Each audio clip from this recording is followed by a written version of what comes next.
Orwellian polyamory. Consider Orwell's slogan from 1984. War is peace, freedom is slavery, and ignorance is strength. Such absurd moral fraud exists even among people trying to live more freely in their relationships. I am not speaking to those non-monogamous who are taking a vacation from monogamy, perhaps because their desires exceed the scope of beliefs to which they will eventually return. There is a difference between rebelling against a belief which takes the belief to be real, opposed to seeing you have absolutely no reason to credit a belief.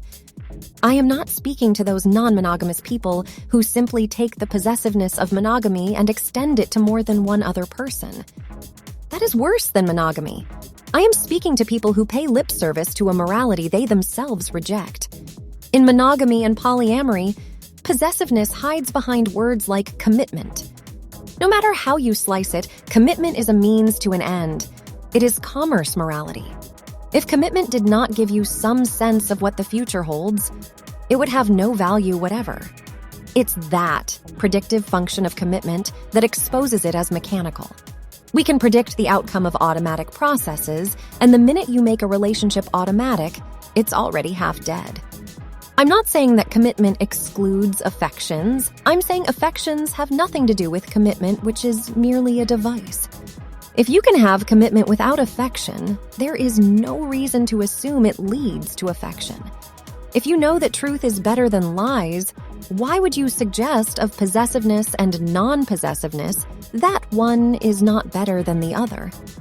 Many of my fellow non-monogamous peeps who perhaps wish to make polyamory mainstream say they do not fault monogamy.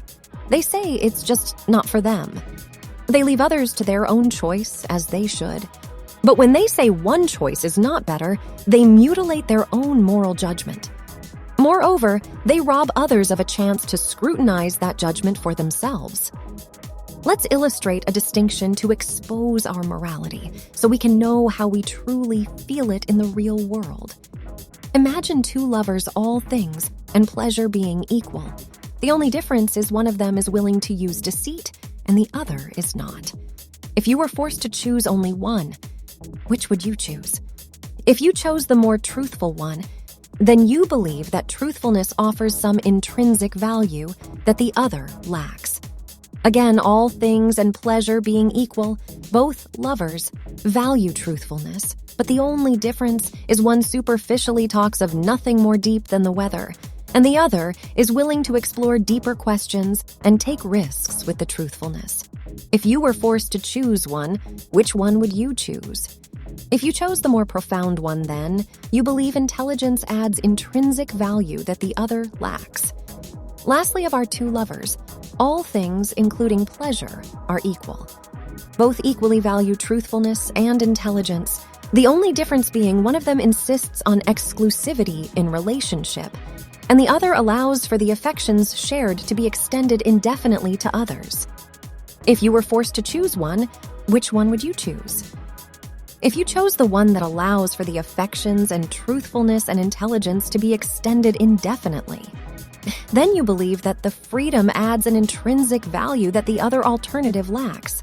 If you answered those questions truthfully, you know which choice you think is better concerning non-monogamy and monogamy. You know what your values are. And if you say they have similar value, then your attempts to make conversation easy makes you a liar, a hypocrite without the courage of your convictions. You are Orwellian in your polyamory. No shame in sex.com.